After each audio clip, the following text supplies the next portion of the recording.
Fala, senhores, tudo bem? Bom, estou aqui para apresentar para vocês o último painel do Esquentamente Art Sala 2019. Foi um painel muito legal onde falamos sobre como construir seu próprio mundo dos quadrinhos, né? Como criar quadrinhos. E para isso a gente trouxe uma galera muito experiente para poder falar sobre isso, todos eles com muitas coisas publicadas já, e vamos falar sobre o caminho, né, de como criar quadrinhos. Eu tenho certeza que você vai gostar. O bate-papo aí é com o Daniel Arcos, o Léo Maciel, Lucas Moreira, Dan Arrows e o Max Andrade. Então fica aí, curta, compartilhe, mostra pra galera que tem todo esse conteúdo do Art Sally online para que eles possam ver tudo de uma vez, né? Fizemos tipo Netflix, né?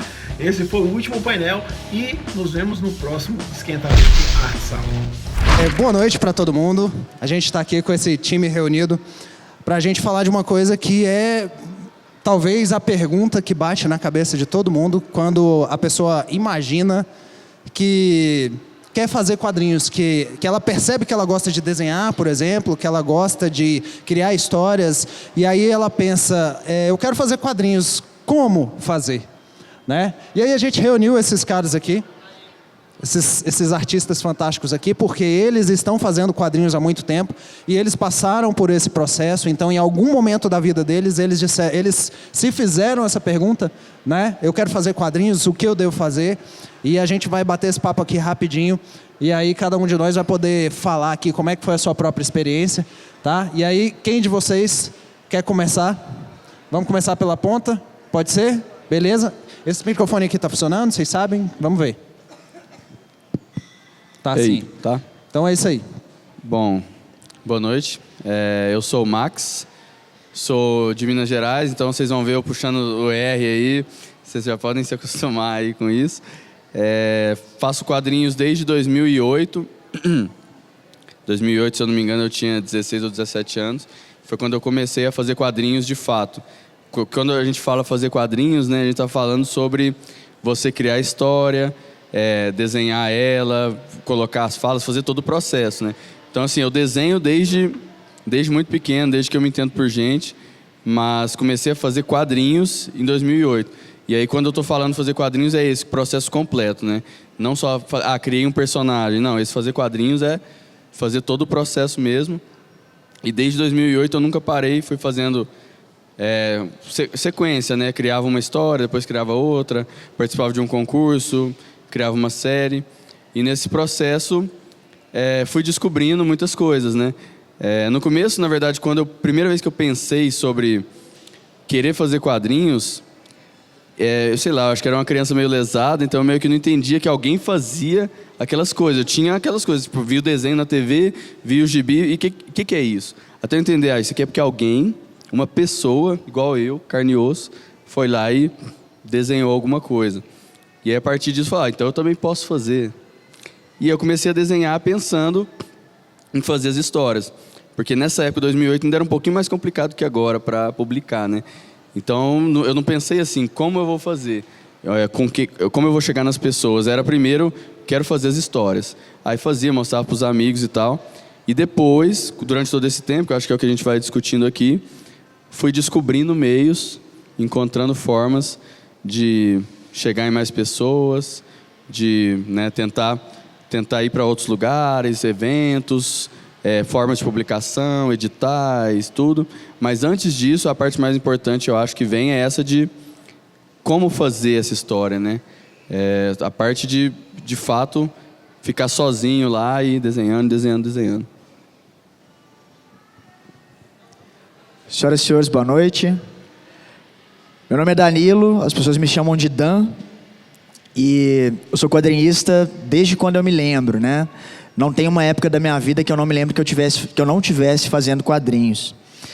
E quando eu era criança, né, eu já fazia lá, grampeava, pedia para o meu pai grampear no escritório, meus quadrinhos com meus próprios personagens, tinha lá umas turminhas que no início eram meio que cópias de coisas que eu gostava, assim. Então, parecia meio Turma da Mônica, meio super-herói. Mas a questão é que eu fazia quadrinhos, eu mesmo inventava as histórias, os personagens e tudo mais. E quando eu estava no colégio ainda, né, toda escola tem em toda sala de aula normalmente tem um cara que é o cara que desenha. Na minha sala era eu. E aí um professor meu me chamou para fazer uma história em quadrinhos que era para o colégio, né? Eu tinha 16 anos na época. E eles faziam já essa história em quadrinhos com ilustradores profissionais e tudo, que eram muito bons. Só que não falavam a linguagem dos alunos do colégio. E eu era aluno nessa época. Então eu tive esse desafio, né, de fazer esse projeto. E foi um projeto que me ensinou bastante. Aprendi bastante, não apenas a fazer quadrinhos, né, mas como ser profissional, como encarar prazo, como encarar a seriedade, né, crítica, de maneira também profissional. E a partir daí, isso influenciou as minhas escolhas profissionais todas, né, e eu nunca deixei de fazer quadrinhos ou de envolver os quadrinhos de alguma forma em outras coisas que eu fazia. Quando eu comecei então a fazer o Samurai Boy, que é o meu principal trabalho hoje, né, eu comecei a fazer o Samurai Boy porque eu já estava vendo que eu estava me afastando um pouco dos quadrinhos, por causa de outras coisas, né, da vida, né, a gente acaba tendo que tomar certos rumos. Eu falei, não, eu preciso de fazer alguma coisa que me volte para essa veia criativa, que me permita criar alguma coisa.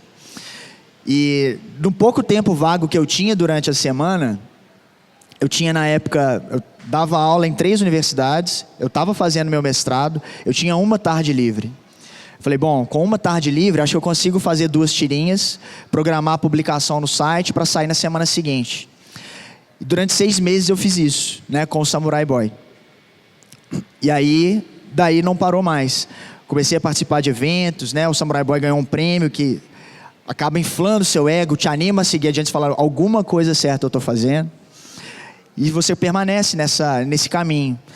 Quando começaram os eventos, né, e o crowdfunding, outras possibilidades que tanto a internet quanto o próprio contexto no qual a gente está hoje no Brasil permitem, isso permitiu que eu continuasse seguindo fazendo o Samurai Boy, independentemente das outras escolhas e dos outros compromissos que eu assumo na vida.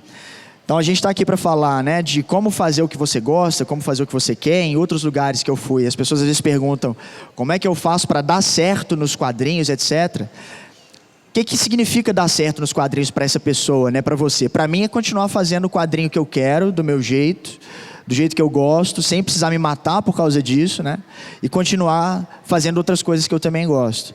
De maneira, cada vez, obviamente, né, tentando se aprimorar, tentando fazer de uma maneira mais concisa, mais coerente e, principalmente, cultivando o seu público, né, que é quem vai sustentar esse seu prazer, esse seu desejo de fazer quadrinhos durante o tempo que você conseguir fazer. É isso. Boa noite, meu nome é Lucas, eu tenho 20 anos e eu comecei a fazer quadrinhos quando eu tinha 13 anos. Eu faço tirinhas de humor, tirinhas curtas, assim, de 10 quadros no máximo. E com 13 anos eu comecei a postar as tirinhas do Rex, que é o personagem de Coroa. Mas eu sempre gostei de criar personagens e desenhar. Desde que eu me lembro, eu sempre desenhei. E, assim, quando eu comecei a fazer tirinhas, eu lembro que eu via os blogs da época que postavam tirinhas e eu queria fazer igual eles faziam. Então, as minhas primeiras tirinhas, eu meio que tentava copiar o que outras pessoas já estavam fazendo. Então, eu não comecei fazendo as melhores tirinhas. Eu não era tão bom assim antes, mas foi fazendo que eu aprendi a fazer. Eu acho que sobre começar a fazer quadrinhos, a coisa mais importante é realmente começar a fazer. Tipo, se você quer fazer alguma coisa, você pode passar muito tempo querendo aprender sobre aquilo, como fazer aquilo da melhor forma, mas, na verdade, você só vai aprender mesmo como fazer a partir do momento que você realmente fazer alguma coisa. Então, tipo, se você quer fazer alguma tirinha, se você pensa em fazer quadrinhos, acho que o que você devia fazer é realmente tentar fazer alguma tirinha, mesmo que você não saiba fazer, ou escrever alguma história. Você pensa no roteiro e tenta desenhar do seu jeito, entendeu? Não vai ficar legal, provavelmente. Mas você vai fazer de novo, você vai ver o que você fez errado, você vai ver o que você pode melhorar, e é assim que funciona. Você tem que dar o primeiro passo. Acho que é a coisa mais difícil. Boa noite, meu nome é Leonardo Maciel. Eu sou ilustrador, cartunista, né, professor de desenho também. Eu cresci, meu pai era um colecionador de quadrinho, né? Assim, eu tenho uma coleção enorme de quadrinho que eu herdei dele depois aumentei, né? Tipo, desde os anos 50 que ele colecionava. Então, ao contrário do que o Max estava falando ali, de que não tinha essa noção de que era uma pessoa que fazia o quadrinho, eu, desde pequenininho, eu lembro de ficar acompanhando. Eu gosto desse artista, eu gosto desse cara e tal. Cresci meio pensando que tinha muita vontade de crescer e viver de fazer quadrinho, mas, sei lá, para mim naquela época você tinha que ir para os Estados Unidos para fazer quadrinho e tal. Não existia trabalhar com isso, né? Então, eu fui fazer outra coisa da vida, me formei em arquitetura, mas ainda, assim, desde há muito tempo eu comecei já a conhecer, a acompanhar o mercado de webcomic americano, que era o povo que não estava fazendo quadrinho para Marvel, DC, super-heróis só, mas estava fazendo um trabalho próprio e colocando na internet, isso nos anos 90 ainda. Que aqui no Brasil ainda não tinha muita gente fazendo, mas os Estados Unidos já estavam começando a aparecer bastante, que era uma galera fazendo um trabalho independente e alguns já começando a viver disso. Então eu já tinha noção de que aquilo era legal e eu comecei na época a pensar nisso, assim, de fazer, eu quero fazer isso. Eu larguei a arquitetura, comecei a trabalhar como ilustrador, tinha vontade de começar a fazer um webcomic próprio, mas ficava com medo de fazer, porque eu achava que não era bom o suficiente. Então, acabou que o meu primeiro trabalho profissionalmente como quadrinista mesmo foi em 2007 ou foi em 2008, que eu fui fazer eu desenhei uma coleção de quadrinhos para a Editora Abril, né, que era naquela que saía na revista Recreio. Que um editor da Recreio lá na época eu fiquei com medo de fazer, ele ficou, não, você consegue, vai lá, tal. Aí acabei fazendo, era um trabalho pesado, que tinha que entregar 8 páginas por semana, eu achava que não ia conseguir, mas botei a cara a tapa, acabei conseguindo. Quando a primeira coleção lá terminou e depois dessa experiência eu criei coragem e comecei a botar meu trabalho online, ter meu primeiro webcomic. E desde então foi isso, eu não parei mais, hoje em dia é isso, eu vivo principalmente de ilustração, mas eu diria que os quadrinhos que eu produzo são uns 30% do meu salário, 30% a 40%, assim, E eu já fiz quadrinho para os outros, gente me pagando para desenhar e tal, esse é o principal, mas também tem o meu trabalho independente, né, que eu faço tudo. E não parei mais, assim, ainda estou fazendo isso e agora até dou aula sobre o assunto. Agora, o que o Lucas mesmo está falando, eu acho que isso é muito importante, a gente tem muita gente que é nova e está fazendo, cara, o principal é isso que eu falei. Eu tinha já a ideia de que era legal trabalhar com quadrinho, de que era legal ter um trabalho como botar na internet, mas tinha medo de começar. O principal problema é esse, é o medo de começar e achar que você não é bom o suficiente. Se você não ser bom o suficiente, tem nada a ver com isso. O que o Lucas falou, você tem que começar a fazer e colocar a cara a tapa e começar. Hoje em dia é muito fácil para a geração atual, porque colocar na internet é muito fácil hoje. Então coloca, seu primeiro quadrinho vai ser bom? Não, com certeza não vai. Mas você vai aprender fazendo, você ficar naquele negócio, uma hora que ficar bom, eu coloco, não vai fazer nunca. Se tu ficar com essa cabeça, você não vai fazer. Você vai aprender a fazer fazendo, e é desse jeito que você aprende.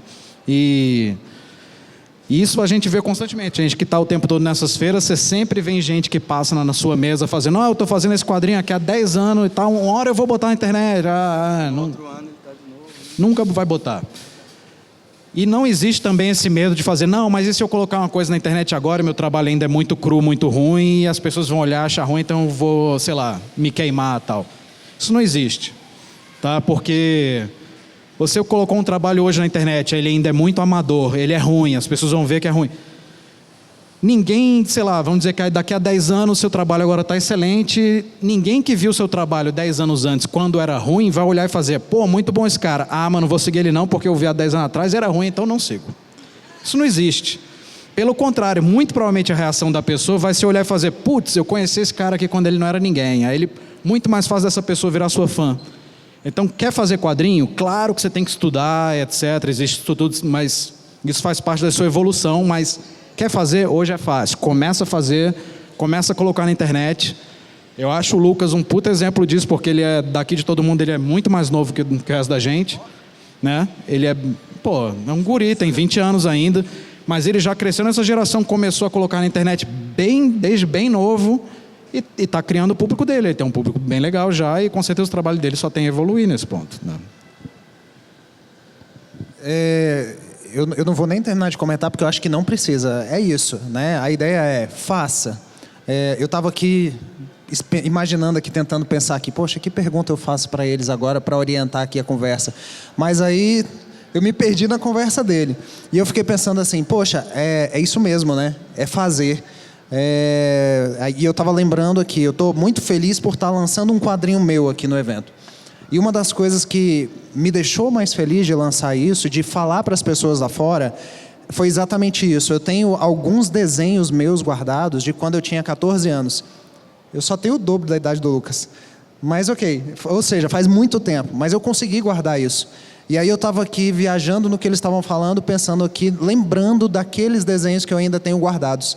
Né? E pensando aqui para o que vocês vão falar sobre o negócio realmente é ir e fazer, né? E muitas vezes a pessoa não faz, às vezes não é nem porque ela não sabe o que contar, mas porque ela não acredita no desenho dela. Em outros momentos a pessoa até confia no desenho, mas ela não sabe como contar, como fazer uma história, como montar uma história para poder escrever, seja uma tirinha, seja uma história mais longa, né? E como é que foi para vocês, quando vocês começaram a realmente querer fazer, como é que vocês se viram naquela situação de eu preciso progredir no meu desenho, ou eu preciso aprender a escrever alguma coisa? Como é que vocês começaram a resolver isso? Assim, como é que vocês conseguem... Como é que vocês responderiam isso aqui rapidamente, assim, de bate-pronto? Como é que vocês resolveram essa questão da evolução do desenho? Porque nós todos, em algum momento, tivemos que ter a coragem de fazer algo e mostrar, né? Mas a gente fazer isso leva também um tempo e leva uma questão de transição, porque a gente quer mudar, quer evoluir. Como é que foi isso para vocês? Então, eu tive essa péssima ideia que o Léo falou também de vou esperar o momento que eu ficar bom para começar. Isso é uma bobagem, assim. Quem quiser começar agora, tem 5 anos, começa agora. Exatamente, não tem problema nenhum fazer o seu quadrinho. E eu ficava, eu desenhava, praticava, mas eu falava assim, só quando eu ficar no nível bom que eu vou começar a fazer os quadrinhos especificamente.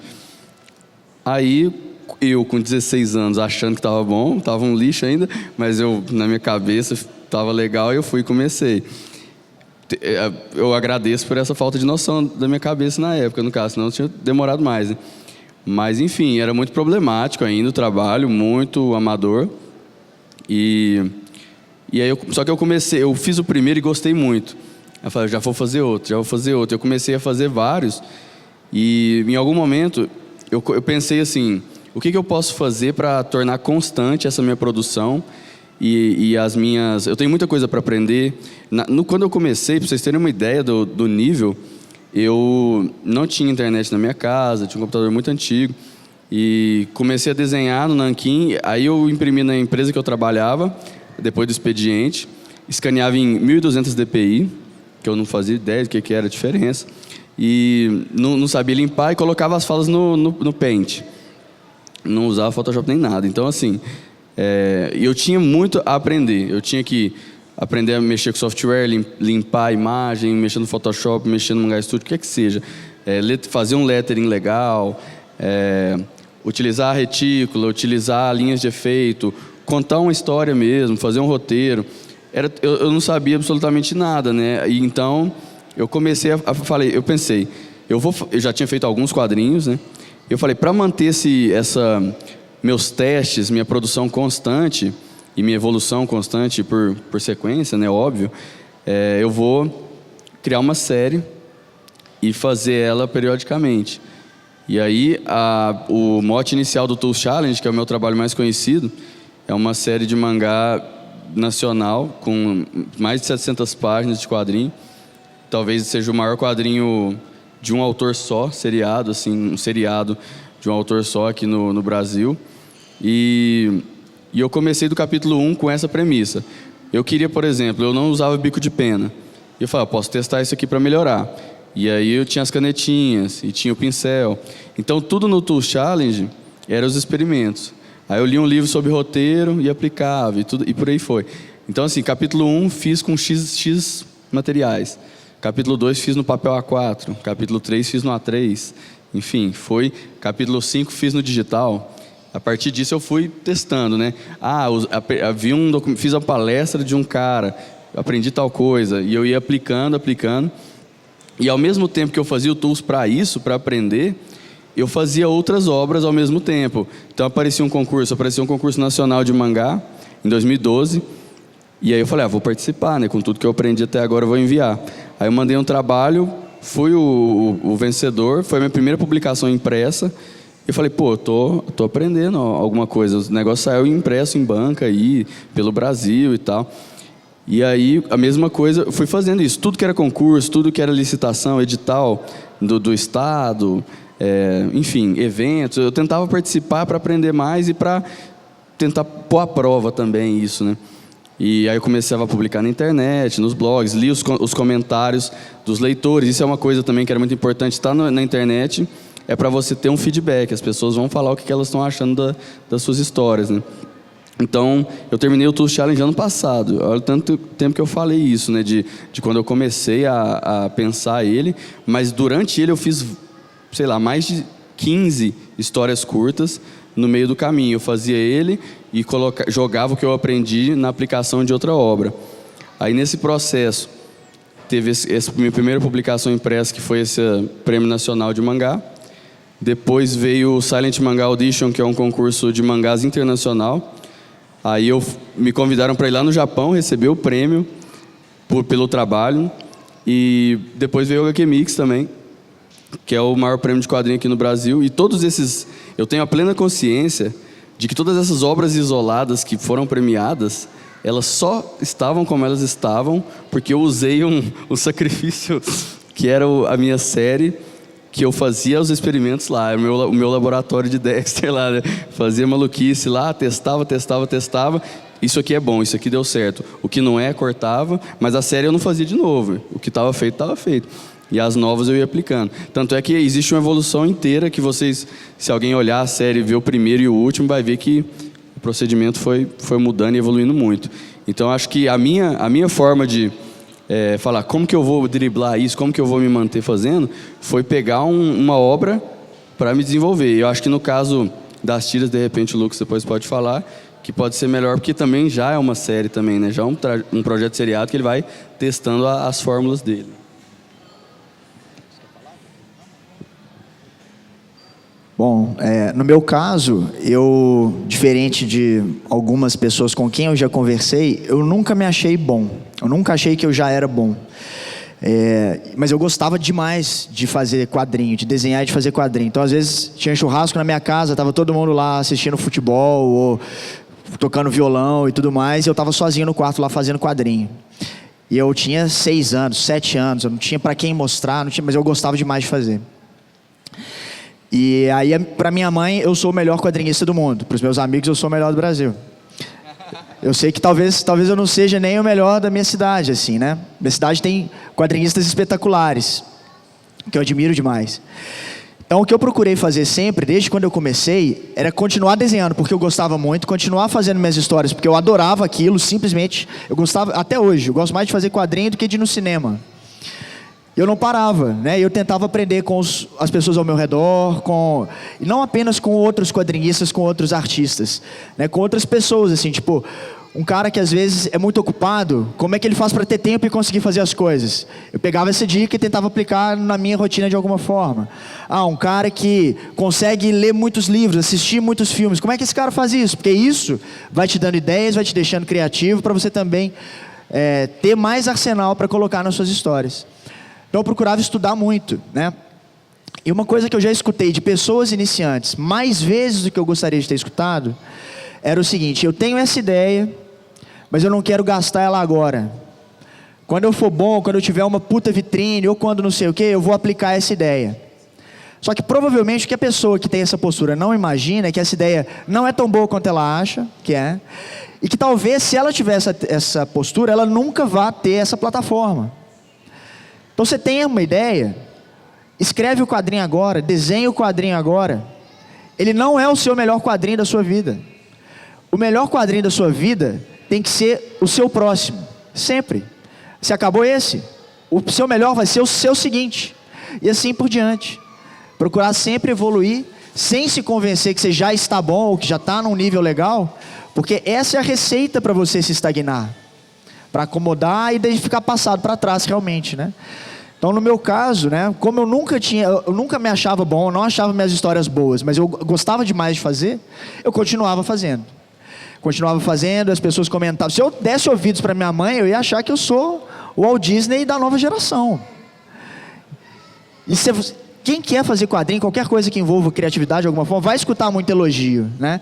Isso é uma coisa que eu falo inclusive para os meus alunos hoje. Quando alguém te elogiar, aceita, agradeça, provavelmente tem alguma legitimidade ali, mas esqueça e continue fazendo seu trabalho em seguida. As críticas você deve escutar com atenção e procurar aprender com elas e melhorar o seu trabalho a cada dia. E faz quadrinho. Se é para mostrar para uma pessoa, para 1 milhão, faça quadrinho. É isso aí.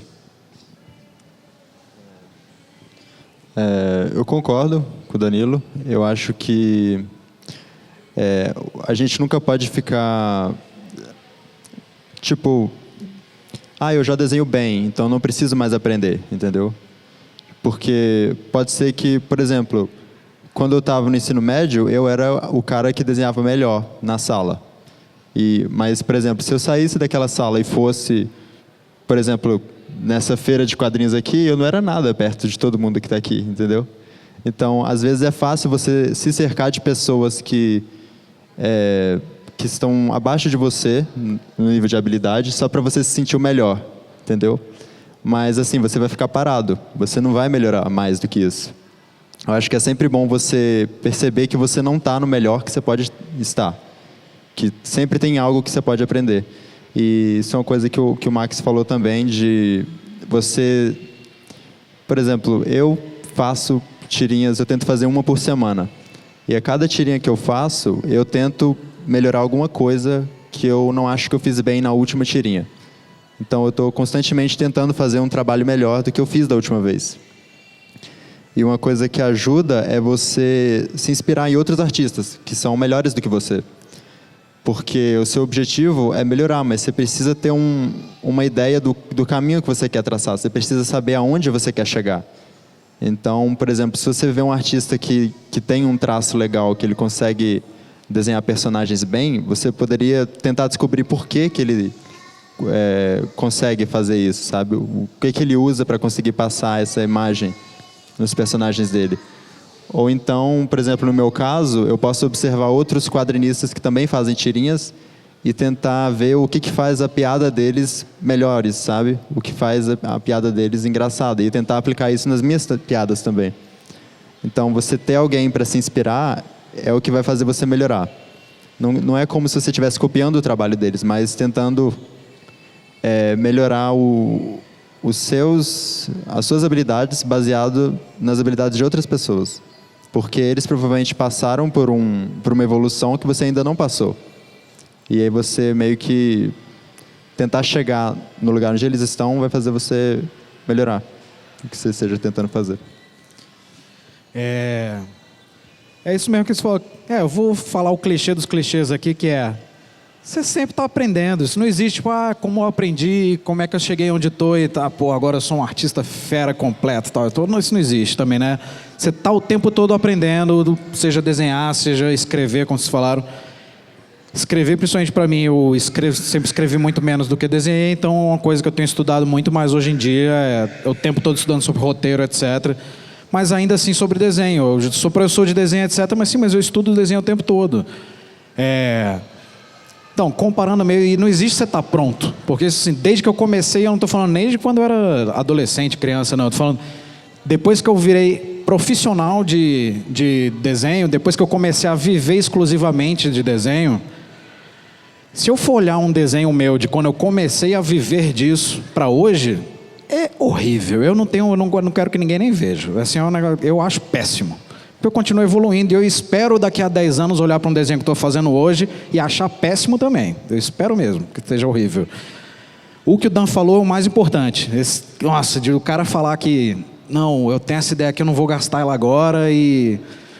Não, você sempre pega a tua melhor ideia e usa ela agora, porque sempre, o que ele falou, sempre o seu melhor trabalho tem que ser o que você está fazendo agora, É isso, esse é o mais importante. Você tem que estar sempre evoluindo, dar o seu melhor de si em tudo, porque é assim que você está aprendendo, você está se forçando a aprender. E quanto a se espelhar em outros artistas também, que é muito importante, eu acho que isso é uma das melhores maneiras de se aprender. Uma coisa que eu também vejo muito as pessoas estarem... Elas estão tentando progredir, estão vendo artistas que são melhores que ela, mas o que eu vejo muito é que as pessoas normalmente estão almejando chegar num cara que é melhor que você, mas é um nível que você está enxergando e faz, eu consigo chegar ali e tal. Eu acho que é um caminho errado também. Você está se forçando, você não está se esforçando o suficiente. Você não tem que enxergar um cara que eu acho que eu chego até aquele nível ali. Não. Pensa no melhor artista que você já conheceu, o cara que você acha mais incrível que já existiu na história da humanidade. Você vai tentar ser melhor que esse cara. É isso que você vai tentar ser. Quer dizer que você vai conseguir? Não necessariamente, mas é tentando fazer isso que você tem uma chance de ser um cara muito bom. Tentando ser melhor que o melhor dos melhores e tal. Porque se você tentar chegar num cara que está no meio do caminho, você provavelmente vai ser um cara meio... Você vai chegar numa mediocridade, assim, não é... Então, o tempo todo você tem que estar... Não existe negócio de parede, não estou aprendendo. Não, o tempo todo, porque sempre tem alguma coisa. Sempre tem algum fundamento que você ainda não domina muito bem, né? Eu posso dominar muito bem tal coisa, sei lá, eu tenho meus personagens, eu domino muito bem o movimento deles, mas eu não pinto tão bem, eu tenho dificuldade até em um fundamento básico, sei lá, minha mão é ruim e tal. Então, fica um tempão desenhando sua mão, né? Vai cada vez e não mira para todo lado. Você está começando, vai para os fundamentos. Você não começa tentando já aprender a pintar e tal. Não, começa aprendendo a desenhar mesmo. Aí vai, aprendeu isso bem e vai para a próxima coisa. Vai para uma coisa de cada vez e tenta dominar aquilo o melhor possível.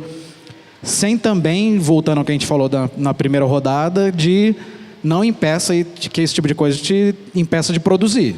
Não fica assim, como eu estou aprendendo isso aqui ainda, então eu não vou começar a publicar ainda. Não, começa a publicar quando está péssimo ainda ali.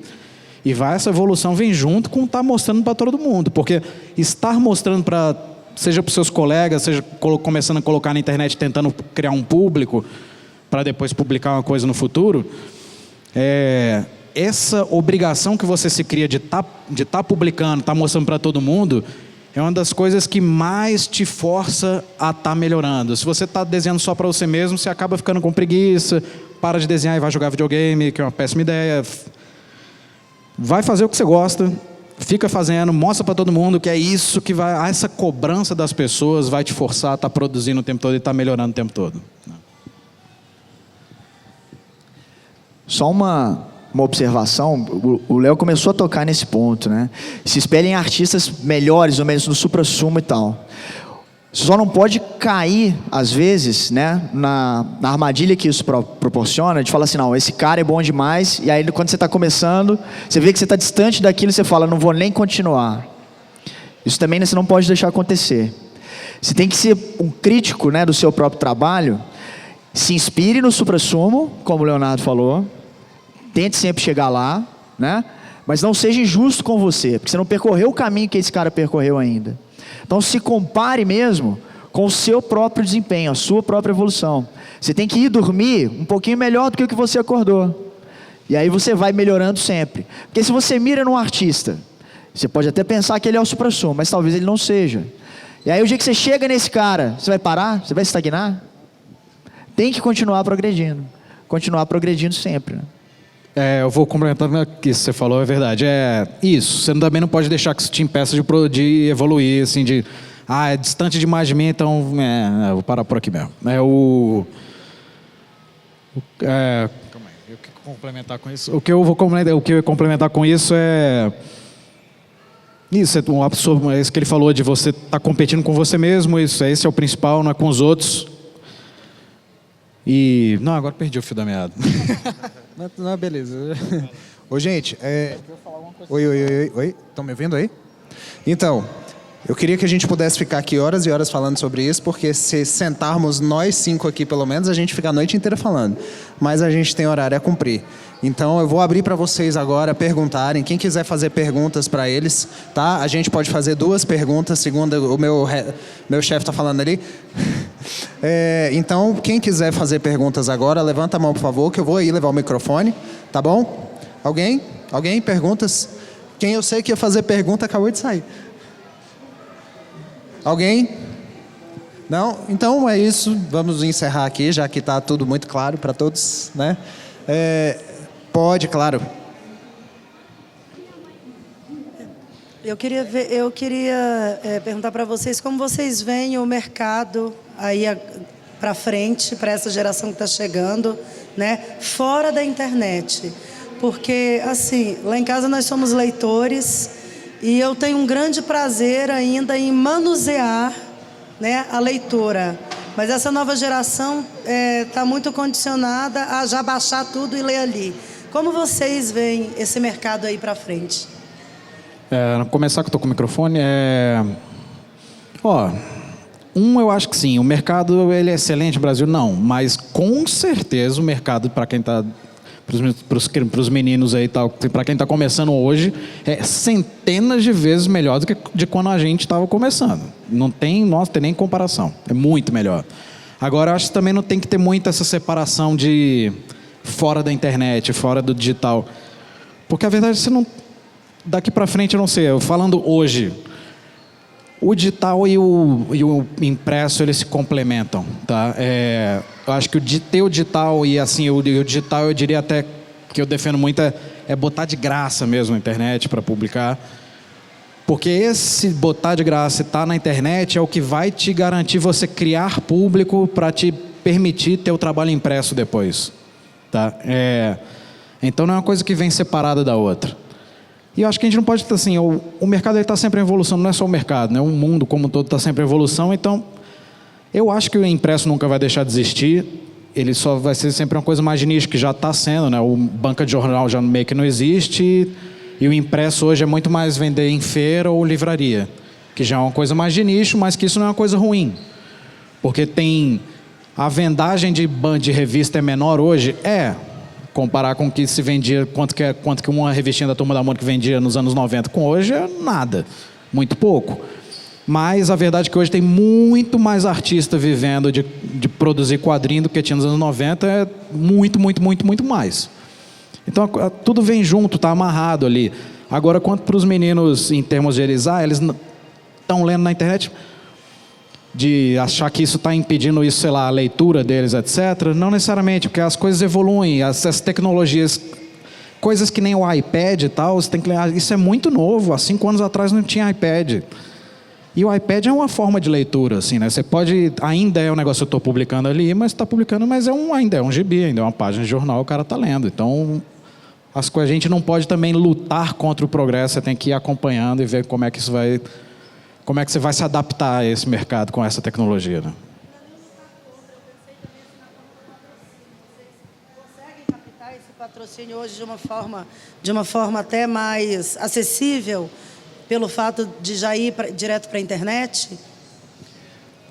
A gente consegue várias formas, né, para poder produzir quadrinhos hoje. A gente tem ferramentas de financiamento coletivo que não restringem a obra a ser vinculada à internet, né? E não sei se é o seu caso, Lucas, a gente tem também alguns tipos de patrocínio que são apoio recorrente, né? Tem o pessoal que tem o Apoia-se, o Patreon, e eles conseguem manter as suas audiências ali como patrocinadoras do seu trabalho numa base mais regular. Do ponto de vista do consumo de quadrinhos, né, que você tinha perguntado, né? Eu tenho também essa nostalgia do papel. Eu acho que comigo isso nunca vai acabar. Só que as novas gerações não têm essa mesma dependência que a gente tem. Então, a questão da tela, ela pode não ser uma coisa ruim para eles. E é uma responsabilidade nossa estar disponível para eles, não fazer eles correrem atrás da gente. Então, a gente está tentando, né, na medida do possível, a gente vai sempre que houver e que tiver condição, participar dos eventos, ter os exemplares impressos, mas se o nosso público tiver interessado em material para tela, a gente não pode ir nessa contramão, né? E aí, eu como leitor que prefiro o papel também, eu não posso fazer com que a minha percepção, a minha realidade, dificulte essa minha condição de disponibilizar o meu conteúdo, o meu trabalho, para quem quer preferencialmente acessar dessa outra forma.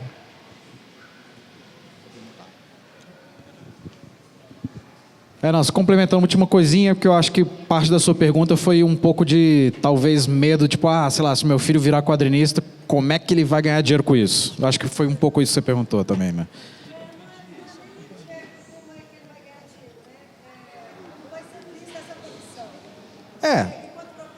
Enquanto profissão nunca foi visto bem, não. Assim, todo mundo cara é artista. Até hoje, faz nada.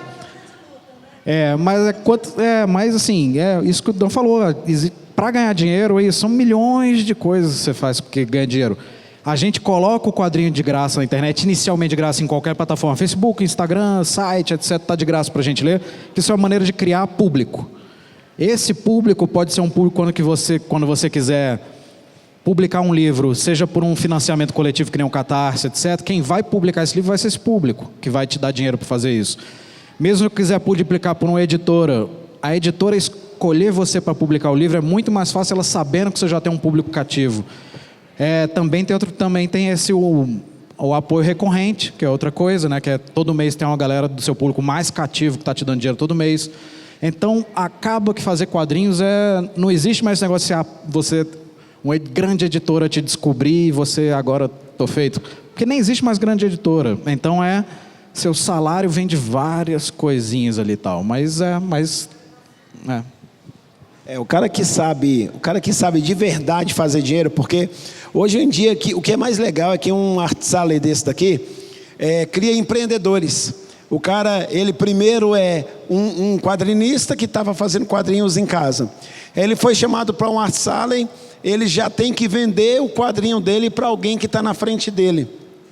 E aí já vai tornando o cara mais empreendedor.